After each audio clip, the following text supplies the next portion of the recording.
السلام عليكم ورحمة الله تعالى وبركاته. مرحبا بالجميع وتحية إليكم من جديد.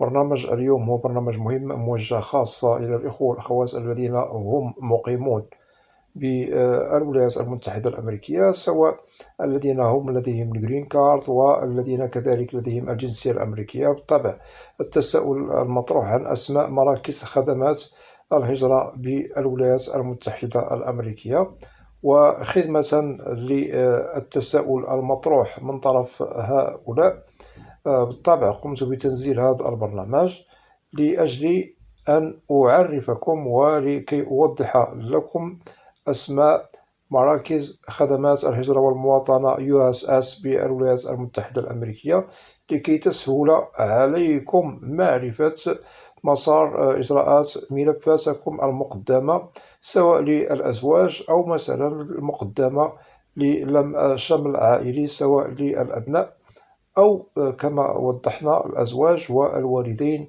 والإخوة. وأتمنى في حالة أنكم استفدتم من هذا البرنامج أن تقوموا بمشاركته مع الأصدقاء والأحبة، هذا كله لكي تعم الفائدة. ولا تنسوا أن تشتركوا في القناة.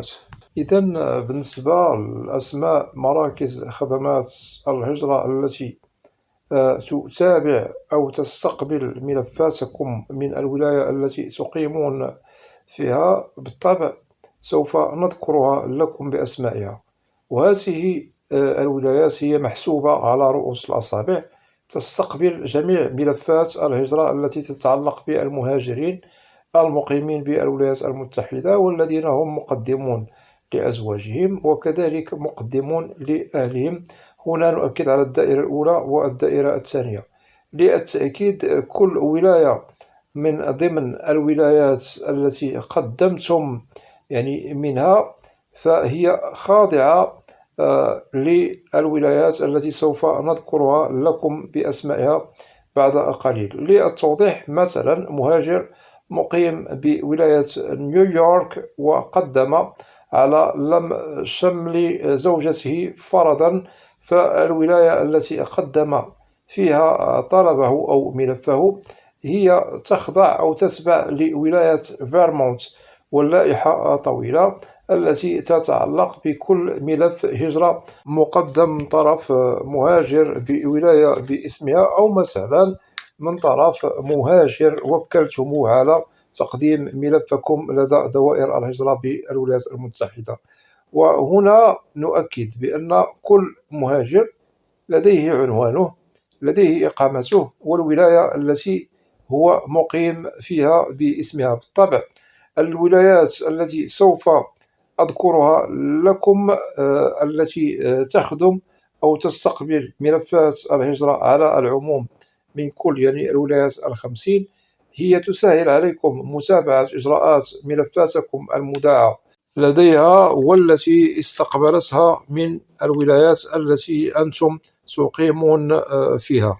وبالطبع هذه المراكز التي تقوم باستقبال ملفات المهاجرين الذين هم مقدمون على لم الشمل، فهنا نؤكد كل مهاجر منكم قدم ملفه.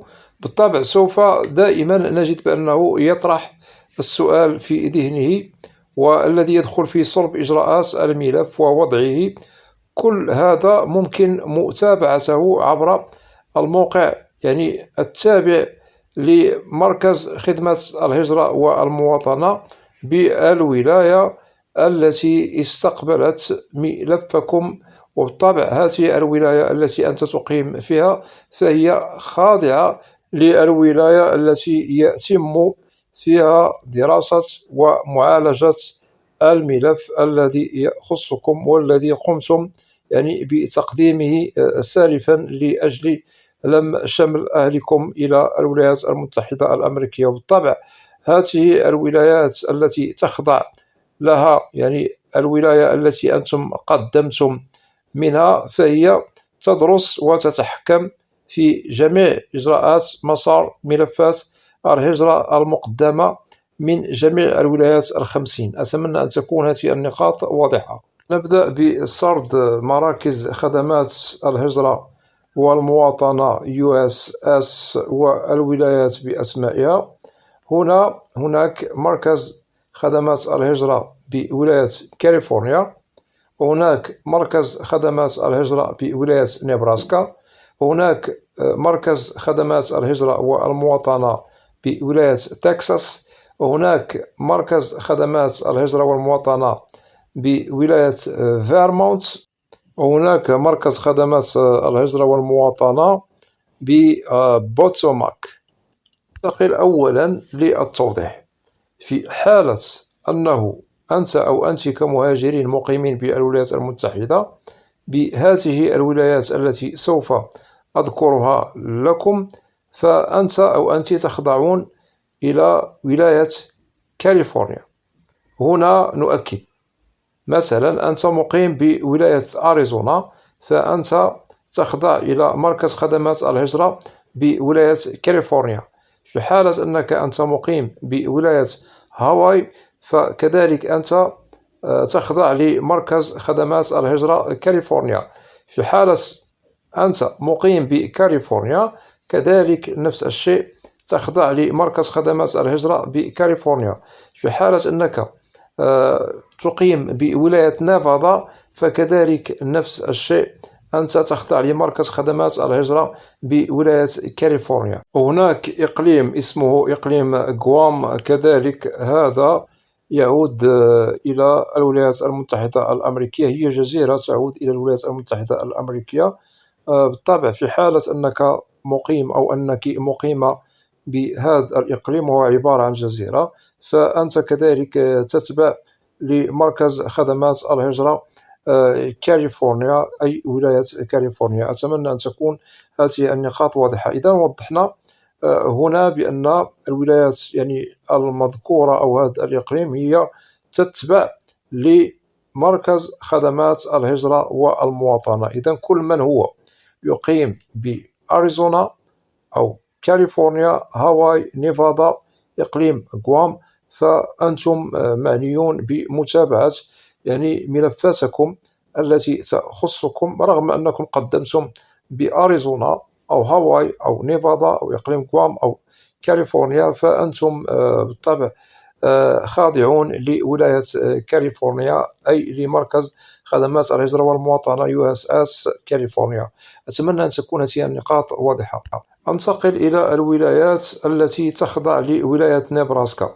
في حالة أنك أنت أو أنت كمهاجرين مقيمين بالولايات المتحدة الأمريكية وقدمتم بهذه الولايات التي سوف نذكرها لكم، فأنتم خاضعون لولاية نيبراسكا. إذا نبدأ بسرد هذه الولايات بأسمائها، وعليكم الالتفات والانتباه لهذه الولايات التي أنتم تقيمون فيها، فهي خاضعة لولاية نيبراسكا. أولا نبدأ بألاسكا، ولاية كولورادو، ولاية أيداهو، ولاية إلينوي، ولاية أنديانا، ولاية أيوا، ولاية كانساس، ولاية ميشيغان، ولاية مينيسوتا، ولاية ميزوري، ولاية مونتانا، ولاية نبراسكا، ولاية نورث داكوتا، ولاية أوهايو، ولاية أوريغون، ولاية ساوث داكوتا، ولاية يوتا، وولاية واشنطن، وولاية ويسكونسن، وولاية وايومينغ. كل هذه الولايات التي ذكرناها لكم، في حالة أنك أو أنك مقيمون بها وقدمتم بها، فأنتم بالطبع الولايات التي ذكرناها لكم هي خاضعة لمركز خدمات الهجرة والمواطنة USS. هنا نؤكد على نيبراسكا. نيبراسكا هي التي تتحكم في خدمات الهجرة والمواطنة، بالطبع تستقبل جميع الملفات من الولايات التي ذكرنا لكم. أتمنى أن تكون هذه النقاط واضحة. ننتقل إلى مركز خدمات الهجرة والمواطنة بولاية تكساس. بالنسبة لتكساس كذلك نفس الشيء، هي تستقبل ملفات كل من هو مهاجر مقيم بالولايات المتحدة، سواء جرين كارد جنسية أمريكية. في حالة أنك أنت أو أنت مقدمون على لم شمل أزواج أو لم شمل عائلي، والولايات التي سوف نذكرها لكم بالطبع هي خاضعة لمركز خدمات الهجرة بولاية تكساس. نبدأ أولا بولاية ألاباما، ولاية أركنساس، ولاية فلوريدا، ولاية جورجيا، ولاية كنتاكي، ولاية لويزيانا، ولاية ماسيسيبي، ولاية نيو مكسيكو، وولاية نورث كارولاينا، وولاية ساوث كارولاينا، وولاية تينيسي، وولاية تكساس. إذا كل من يعيش بهذه الولايات التي ذكرناها لكم فهو بالطبع ولايته خاضعة لمركز خدمات الهجرة بولاية تكساس. أتمنى أن يكون كذلك أو تكون هذه النقاط واضحة. أنتقل إلى الولاية الأخرى وهي ولاية فيرمونت. إذا كذلك هذه يعني الولاية بها مركز خدمات الهجرة والمواطنة يستقبل ملفات المهاجرين المقيمين بالولايات التي سوف نسردها لكم، وهي خاضعة لمركز خدمات الهجرة بولاية فيرمونت.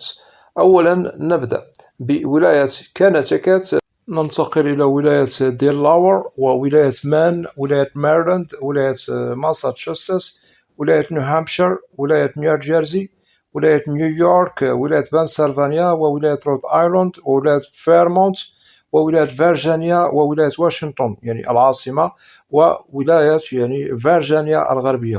إذا في حالة أنت أو أنت مقيمون يعني بالولايات المذكورة لكم فقد وضحنا لكم الولايات التي أنتم تخضعون لها لكي تتابع يعني مسار ملفاتكم المقدمة بكل ولاية أنت أو أنت تقيمون فيها.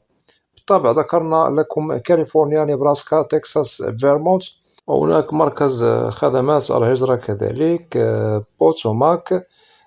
هنا نؤكد كل من يعنيه الأمر وقدم بهذه الولايات التي سردناها عليكم بأسمائها.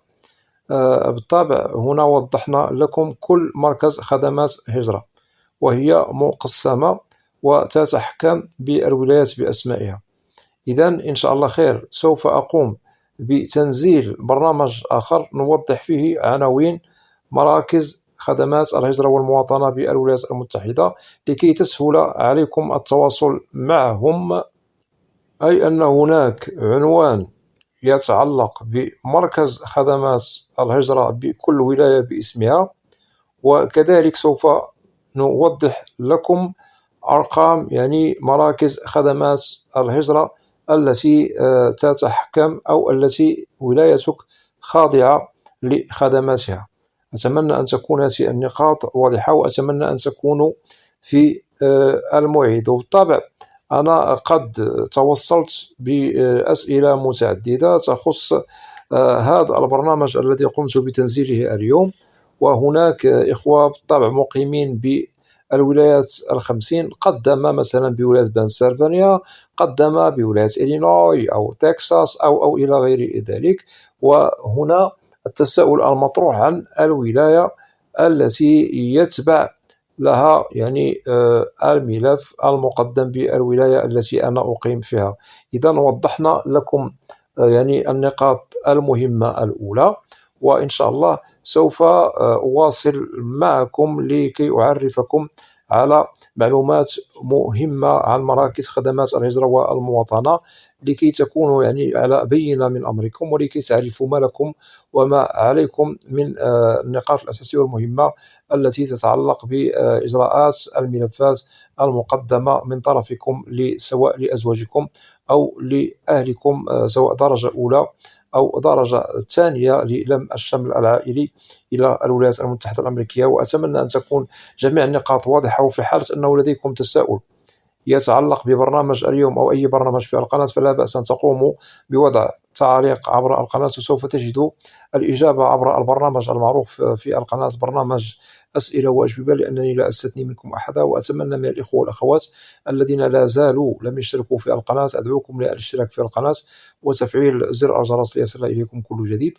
ولا تنسوا أن تدعمونا دائما بلايك لكي نصل إلى أكبر نسبة من المشاهدة. وبالنسبة للقناة محتوى كامل وشامل عن الهجرة والمهاجر إلى الولايات المتحدة الأمريكية بشكل عام وكتعريف. وأود أن أشكر جزيل الشكر كل الإخوة والأخوات الذين يقومون بوضع تعاليق محترمة بالقناة. مرحب بكم جميعا بأسمائكم، وإلى لقاء قريب بإذن الله، والسلام عليكم ورحمة الله تعالى وبركاته.